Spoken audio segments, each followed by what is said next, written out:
Assalamualaikum warahmatullahi wabarakatuh. Selamat pagi anak-anakku semuanya. Selamat berjumpa lagi. Semoga di pagi hari ini kita diberikan kesehatan semua oleh Allah Subhanahu wa taala. Amin amin amin Allahumma amin. Baiklah anak-anakku, kita akan belajar tema 1 selamatkan makhluk hidup, subtema 2 hewan sahabatku pada pembelajaran ke-6. Diperhatikan baik-baik ya semuanya. Kamu sudah belajar tentang hewan selama 1 minggu. Banyak hal yang kamu pelajari, bukan? Nah, ini kita sudah belajar tentang hewan selama 1 minggu ini.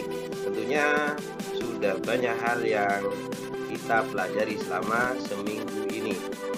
Kamu sudah tahu bagaimana hewan berkembang biak dan jenis-jenis hewan hidup di negara Asia.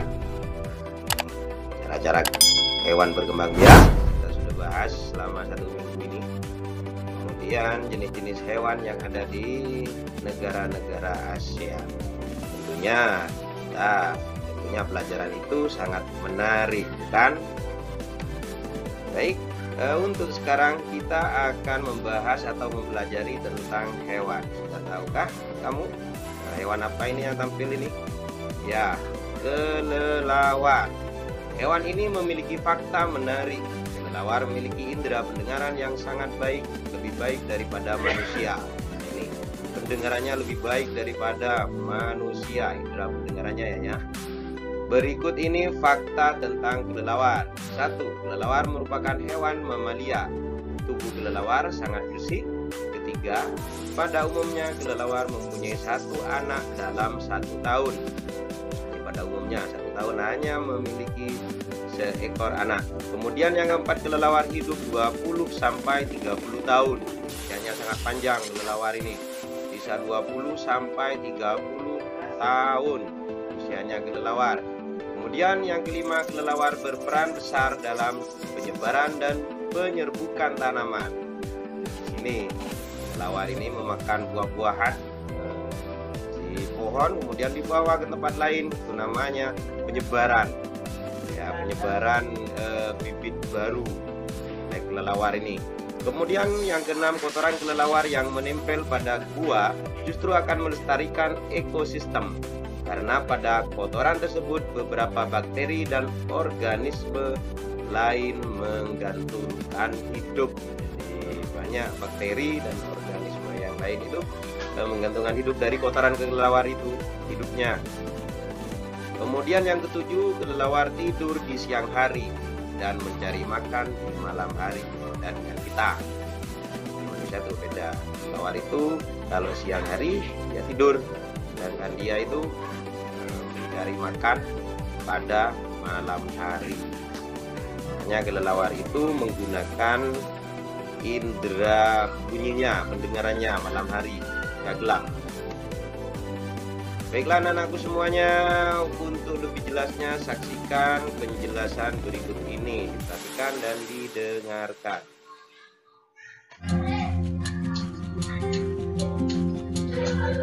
Ekolokasi adalah gabungan penggunaan morfologi dan sistem sonar yang memungkinkan kelelawar melihat dengan suara. Kelelawar menggunakan laringnya untuk menghasilkan gelombang ultrasonik yang dipancarkan melalui mulut dan hidungnya. Beberapa individu kelelawar juga menghasilkan suara menggunakan lidah mereka. Sinyal ini akan mengakibatkan pergeseran frekuensi yang akan membentuk peta di sekitarnya. Kali ini, Xsense akan membahas semua fakta-fakta luar biasa tentang kelelawar yang bisa kalian simak berikut ini. Tapi sebelum masuk ke pembahasan, jangan lupa untuk klik tombol subscribe dan aktifin lonceng notifikasi agar kalian tidak ketinggalan informasi menarik lainnya. Bagaimana morfologi kelelawar membantu ekolokasi? Hidung kelelawar yang bertindak sebagai megafon berfungsi untuk memproyeksikan suara. Bentuk telinga yang kompleks pada kelelawar membantunya menerima dan menyalurkan suara yang masuk. Telinga kelelawar mengandung banyak reseptor yang memungkinkan kelelawar untuk mendeteksi perubahan frekuensi yang sangat kecil. Otak kelelawar akan memetakan sinyal dan menghitung efek terbang Doppler terhadap ekolokasi. Tepat sebelum kelelawar mengeluarkan suara, tulang kecil bagian dalam telinga akan terpisah untuk mengurangi sensitivitas. Setelah itu, otot laring akan mengalami kontraksi, sehingga telinga akan menerima gema. Jenis-jenis ekolokasi. Ada dua jenis ekolokasi utama dalam mekanisme kerja kelelawar. Yang pertama adalah ekolokasi siklus rendah yang memungkinkan kelelawar untuk memperkirakan jarak mereka dari suatu objek berdasarkan perbedaan antara waktu suara yang dipancarkan dan ketika gema dikembalikan. Suara ini bersifat ultrasonik dan umumnya di luar jangkauan manusia. Manusia mendengar dalam rentang frekuensi 20 hingga 20.000 Hz. Sementara kelelawar memancarkan suara dari frekuensi 14.000 sampai 100.000 Hz. Yang kedua adalah ekolokasi siklus tinggi yang memberikan kelelawar berupa informasi tentang gerakan dan lokasi mangsa yang berbentuk 3 dimensi. Untuk jenis ekolokasi ini, kelelawar memancarkan suara secara terus-menerus sambil mendengarkan perubahan frekuensi terhadap gema yang dipantulkan. Bahkan, perubahan yang sangat kecil dalam frekuensi ini dapat terdeteksi, walaupun perbedaannya hanya 0,1 Hz. Indra lain kelelawar yang juga luar biasa. Selain ekolokasi, kelelawar menggunakan indera lain yang tidak tersedia bagi manusia. Kelelawar dapat melihat dalam kondisi cahaya yang rendah. Ungkapan buta pada megabytes ini ternyata tidak berlaku untuk spesies ini. Sama seperti burung, kelelawar juga dapat merasakan medan magnet. Sementara burung menggunakan kemampuan ini untuk merasakan garis lintangnya. Berbeda dengan kelelawar yang menggunakannya untuk membedakan arah utara dan selatan. Nah, itulah fakta menarik tentang kelelawar dengan kemampuan ekolokasi yang luar biasa. Jika kalian merasa video ini menarik dan bermanfaat, jangan lupa untuk klik tombol like, share, komen, dan subscribe agar Xsen selalu update video menarik lainnya. Sampai jumpa di video selanjutnya. Salam sains.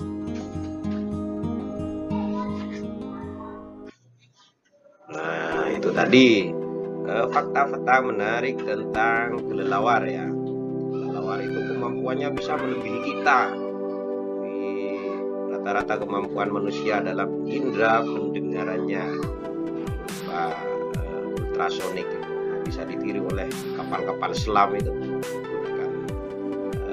Sistem kelelawar ini yang ditiru. Baik, anak-anakku, untuk materi selanjutnya yaitu kita akan ke bahasa Indonesia. Ayo menulis. Perhatikan dulu, didengarkan dulu. Siti dan teman-temannya diundang menghadiri acara syukuran di rumah Udin. Di sana banyak makanan. Di meja sebelah kiri ada ayam goreng, sate ayam, dan ikan bakar. Di meja sebelah kanan terlihat ada rendang dan soto ayam. Wah, Siti dan teman-temannya bingung memilihnya. Semua terlihat enak. Benny mulai berjalan mengambil 10 tusuk sate ayam, 2 rendang, dan sepotong ikan bakar. Siti mengambil 3 tusuk sate saja. Edo mengingatkan Benny agar mengambil makanan secukupnya. Apakah yang dilakukan oleh Benny sesuai dengan sila kelima Pancasila? Benny melakukan pemborosan dan hal tersebut tidak baik bagi lingkungan dan keberlangsungan hidup orang banyak. Ini ke materi PPKN. Pemborosan yang dilakukan Benny dapat berakibat langkanya sumber hewan sebagai sumber makanan. Bersikap adil, menghormati hak-hak orang lain, suka memberi pertolongan, tidak boros, tidak bergaya hidup mewah, tidak merugikan kepentingan orang lain, suka bekerja keras, dan menghargai hasil karya orang lain adalah contoh penerapan sila kelima. Kelima, keadilan sosial bagi seluruh rakyat Indonesia. Jadi sila. Nah, untuk itu agar lebih jelas, mari kita dengarkan penjelasan berikut ini. Pelajaran kali ini yaitu tentang perilaku atau sikap yang sesuai dengan nilai-nilai Pancasila. Pokok bahasannya yaitu perilaku atau sikap yang sesuai dengan nilai-nilai sila keadilan sosial bagi seluruh rakyat Indonesia. Muatan pelajaran PPKN. Selamat menyimak.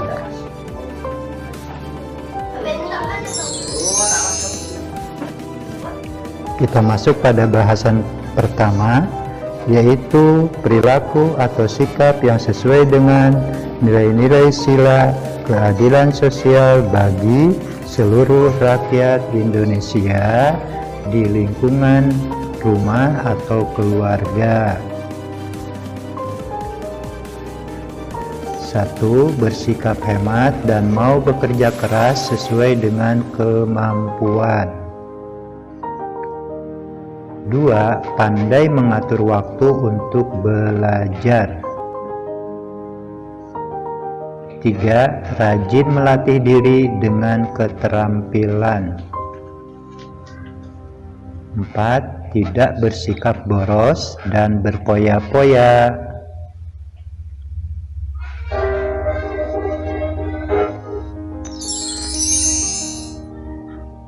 5. Kita masuk pada bahasan yang kedua, yaitu perilaku atau sikap yang sesuai dengan nilai-nilai sila keadilan sosial bagi seluruh rakyat Indonesia di lingkungan sekolah.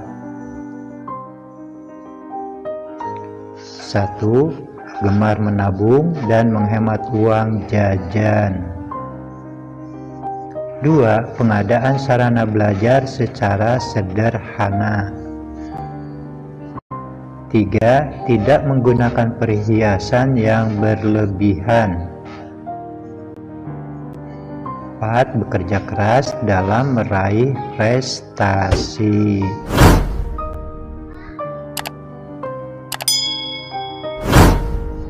Dan 5.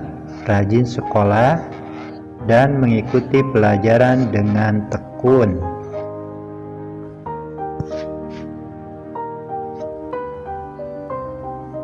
6. Membantu teman yang kesulitan belajar tetapi bukan memberi contekan.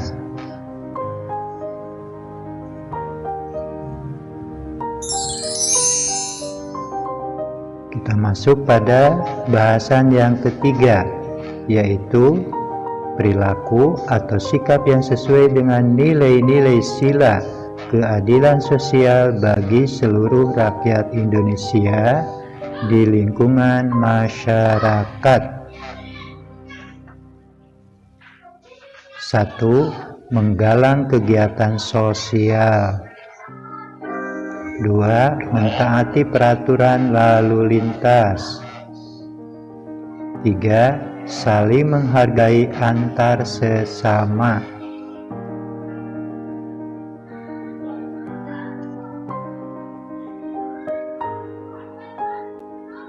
4. Tidak membeli barang bajakan. Nah, itu beberapa perilaku atau sikap yang sesuai dengan nilai-nilai sila keadilan sosial bagi seluruh rakyat Indonesia, baik di lingkungan rumah atau keluarga, di lingkungan sekolah, dan di lingkungan masyarakat. Mudah-mudahan apa yang disampaikan dapat dipahami.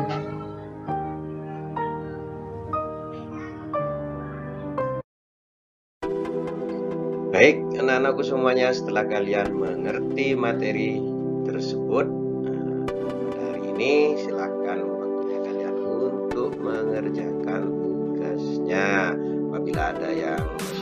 dimengerti atau dipahami, silahkan japri Pak Guru, video call ataupun WA pribadi, silahkan Pak Guru layani untuk menjelaskan apa yang buat kalian kurang paham atau kurang mengerti. Kemudian tugasnya akan Pak Guru kirim ke grup ke sini untuk kalian semua. Seperti biasa Pak Guru buat Google Form ya. Akan Pak Guru kirim linknya ke grup, kalian kerjakan di rumah, kemudian menghindari kerumunan kita. Soal-soalnya seperti biasa Pak Guru buat aja agar kalian tidak bekerja kelompok di rumah. Tetap jaga kesehatan, patuhi protokol kesehatan. Semangat. Akhiri pembelajaran hari ini. Bila itu, Assalamualaikum.